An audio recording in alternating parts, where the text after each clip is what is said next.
क्या आप जानते हो विद एडवोकेट मैथिली खामकर। दोस्तों, आज का अपना विषय है घरेलू हिंसा से महिलाओं का संरक्षण अधिनियम। फ्रेंड्स, हम आए दिन महिलाओं पर होने वाले अत्याचारों की खबरें टीवी पर देखते हैं, अखबारों में पढ़ते हैं।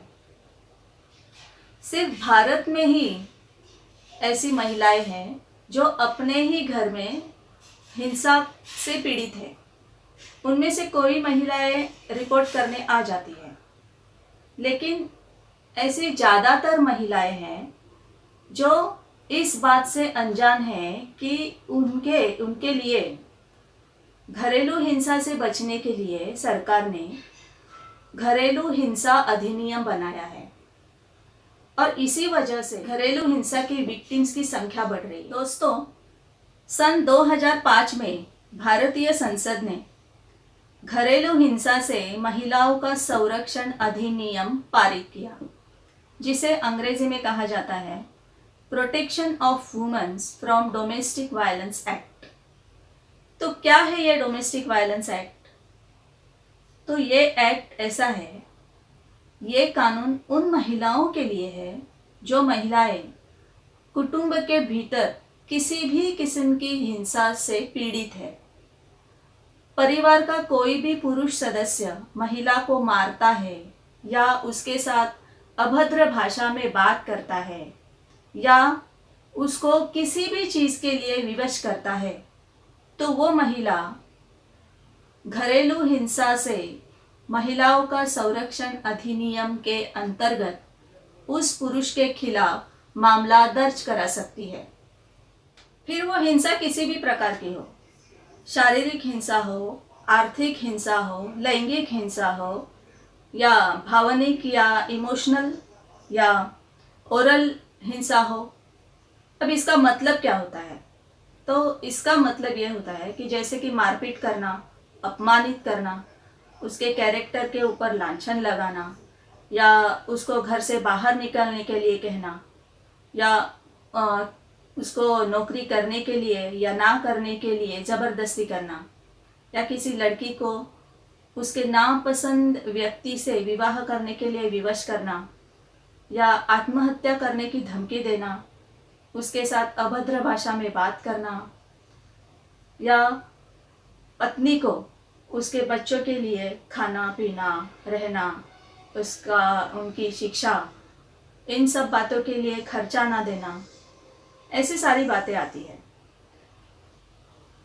तो इस अधिनियम के अंतर्गत कौन कौन मामला दर्ज करा सकता है? तो इस मामले के अंतर्गत हर वो महिला के हर वो रूप, जैसे कि माँ, पत्नी, बहन, भाभी, ऐसी सारी औरतें इस अधिनियम के अंतर्गत मामला दर्ज करा सकती है और किशोरियों के संबंधित भी मामले दर्ज किए जा सकते हैं। दूसरी बात, परिवार के हर वो दोषी पुरुष और दोषी नारी के खिलाफ मामला दर्ज किया जा सकता है।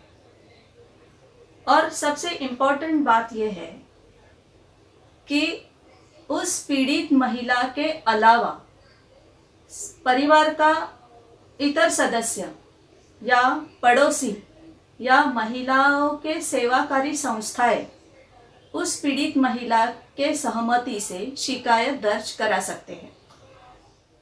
शिकायत कहाँ कहाँ कर सकते हैं? तो शिकायत महिला एवं बाल विकास संस्थाओं के अधिकारियों से कर सकते हैं या महिला और बच्चों के लिए काम करने वाली सरकारी या गैर सरकारी संगठन से कर सकते हैं, पुलिस से कर सकते हैं या खुद या वकील करके जिला न्यायालय से कर सकते हैं। अब ये शिकायत करके आपको क्या रिलीफ मिल सकता है? तो आपको प्रोटेक्शन ऑर्डर मिल सकता है, काउंसलिंग मिल सकता है, कंपेंसेशन मिल सकता है, मेंटेनेंस मिल सकता है, आपको रहने के लिए जगह मिल सकती है, प्रोटेक्शन फॉर चिल्ड्रन मिल सकता है। और अगर विक्टिम की रिपोर्ट से कोर्ट को ऐसा लगता है कि आरोपी से विक्टिम को आगे चल के भी खतरा हो सकता है, तो आरोपी को घर से बाहर रहने की कोर्ट आदेश दे सकती है। ये केस कहाँ पे फाइल हो सकता है?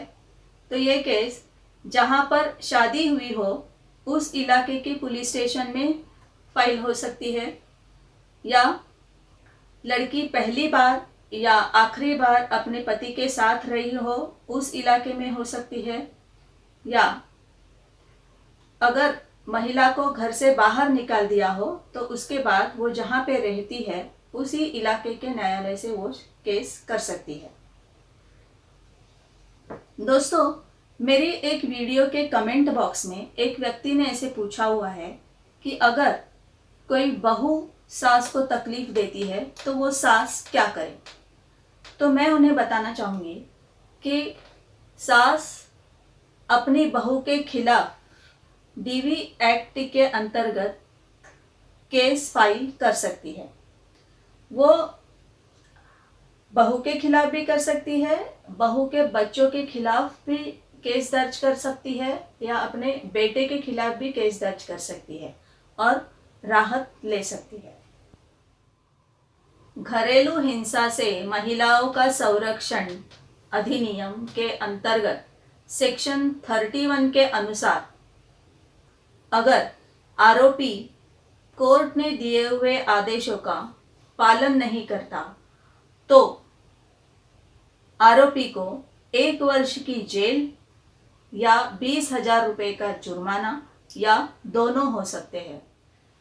तो दोस्तों, अगर आपको मेरा ये वीडियो अच्छा लगे तो लाइक करना मत भूलो, और मैं ऐसे ही अलग अलग जानकारी आपको देती रहूँगी। इसके लिए आप मेरे चैनल को सब्सक्राइब कीजिए और मेरा वीडियो शेयर कीजिए, और दूसरी बात, आप बेल आइकॉन भी क्लिक करना मत भूलें, ताकि जब भी मैं अपना वीडियो अपलोड करूं तो सबसे पहले जानकारी आपको मिले। थैंक यू दोस्तों। जानकार रहो, सुरक्षित रहो।